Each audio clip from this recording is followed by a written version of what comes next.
So in this session, we're going to have a look at 5 beginner pole moves that you can do at home to build your strength. So if you don't know who I am, my name is Kelly Morgan and I'm the creator of Pole Power Academy, and we help members around the world progress in pole at home through a structured program. So let's get stuck in with these 5 exercises that you can do today. So the first one is Ballerina Crunches, okay? So I'll show you what it looks like and then I'll break it down actually.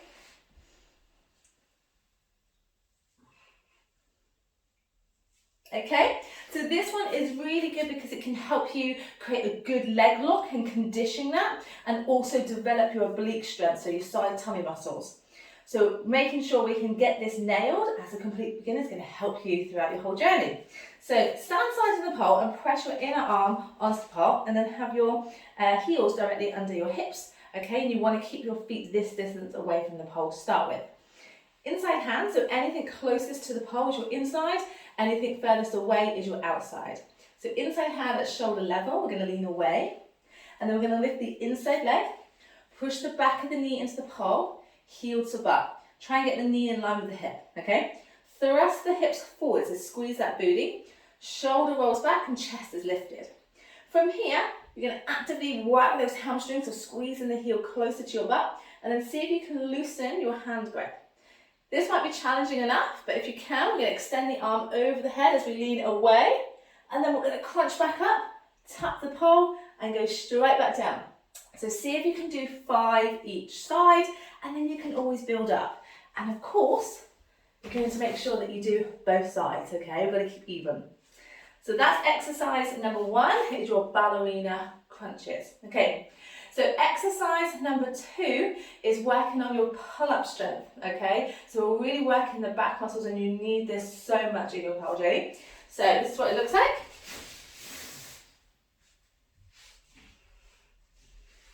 Okay, so we're going to start by facing the pole, legs in a bent position. And then you're going to think about moving your hands up above your head. So you don't want to reach up so they're completely straight. Have a slight bend in the elbow. Then I want you to focus on rolling the shoulders back and down. Think about squeezing those shoulder blades together and have that chest bone facing up to the ceiling. You want to think about gliding your chest up the pole, okay? So we want to think about pulling the elbows down to our sides to help us do that. And with our legs in a bent position, you can also use your heels to push on the floor if you don't have that pull-up strength yet. And most beginners don't, so hence why we can use our feet just to help with this. So from here, hands up, elbows bent, shoulders back and down, look up, keep your chest quite close to the pole. You're going to try and pull and come and sit back down. Then you're going to swap your hands around the other way, pull and sit back down. So make sure you're pulling the shoulders back and down before you lift. Now, if you lift and you are getting some distance, so you may find that you're doing this, it's because you're pushing more through your heels and pulling yourself back. So remember, we want to stay sat upright and we're pulling the elbows down. So we're pushing everything down into the floor rather than pushing away.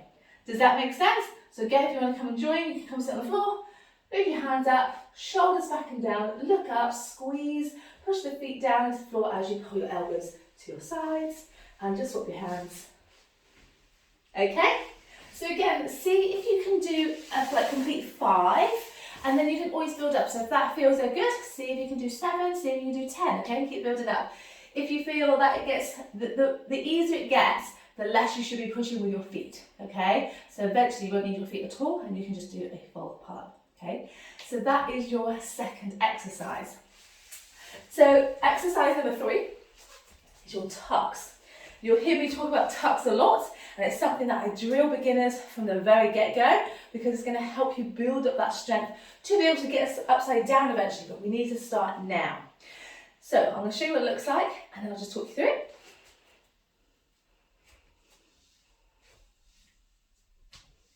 Okay, so again, getting your position right, your technique right is key. So we're just going to have your hip in front of the pole. Now just be aware that I am using this silicone pole, so it's grippy, hence why I can grip in my clothing. But most poles are just a metal finished pole, so you're going to need to make sure you've got some skin exposed to be able to grip, okay? So hip just in front of the pole, have your side that should be exposed if you're on that metal finished pole, close to the pole for grip. inner arm comes around and hand goes on around chin level. Outside hand just above, okay? Now I want you to think about rolling the shoulders back and down and squeezing the shoulder blades together, and think about chest lifting up towards the ceiling. Now we need to tuck the pelvis under, okay? So slightly bend the knees. Imagine I'm about to poke you up your bum. You're going to squeeze into that position. You're going to keep that tight, okay? So from here, squeeze. We're going to lift the inside leg. So remember that's the closest leg to the pole. Lift the leg up as high as you can get it. And then pull down on the pole. So keeping your shoulders away from your ears. And start to bend the outside leg. So we're going to start to bend. And you're going to feel as you bend, the more grip you're going to need from the inner arm and your side, okay? So from here, bend, bend, bend, and then you'll feel like, oh, okay, so you can get your toes off the ground. That's the first bit, okay? If you can get the toes off the ground, you're going to bring that knee up so your knees come together.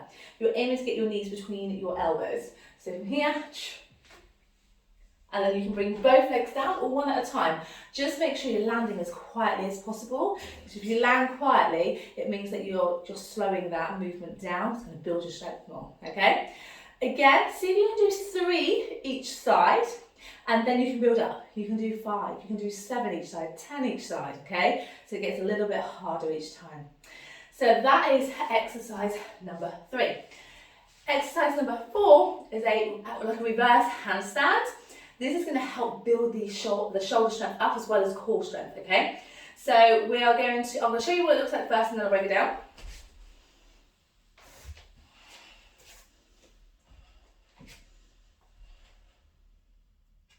Okay, so I'm going to start in a crouch position in front of the pole, like so, and then I'm going to place my hands down, shoulder width apart. You'll probably find that as you place your hands down, they'll want to go wider. It's actually a narrower position than you think.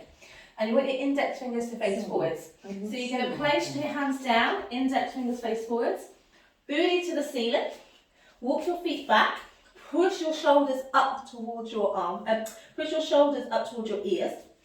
Lift one leg, press the foot into the pole, and press the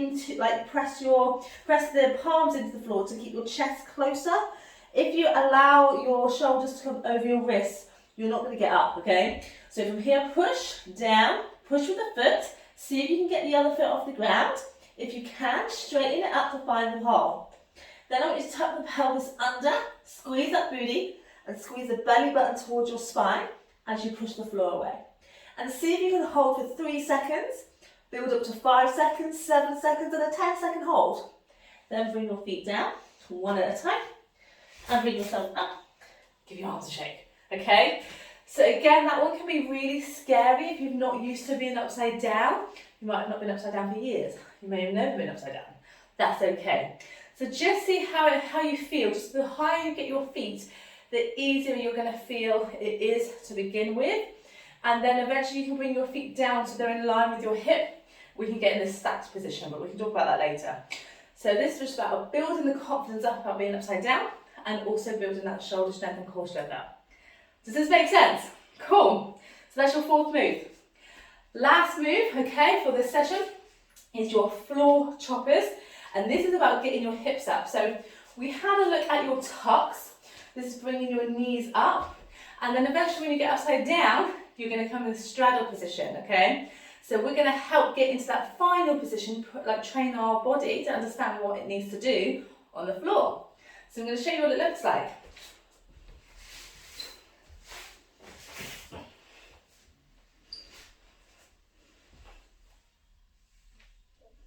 Okay? So I'm going to be laying on the floor with my inner arm around the pole, and then I'm going to move that inside hand up. I have a slight bend around the arm. It's not completely down here, it's only a slight bend, and the outside hand goes above, so it's not like my shoulder comes off the ground, okay? You don't want to be down here, you do want to reach because you want to be able to pull the pole into the floor. So from here, we're pulling down, we're going to tuck the knees out to the shoulders. As the knees come out to the shoulders, we're going to start to straighten the legs as we pull down on the pole to get those hips towards the pole, towards your hands, okay? The more you get the hips up, the better. And then you want to aim your toes down towards the ground. So from here, pull, try to get your toes down, keep your hips up, and then slowly round your back towards the floor. you can come back to a tuck position. Then we can repeat. So again, reaching up, tucking, pulling, bringing your toes down, bending, rolling the spine down. Okay? Again, see if you can start with 3 one side and then swap to the other side and do another 3 and build upon that. So you can do 5 each side, 7 each side, 10 each side, etc, etc. Does that make sense?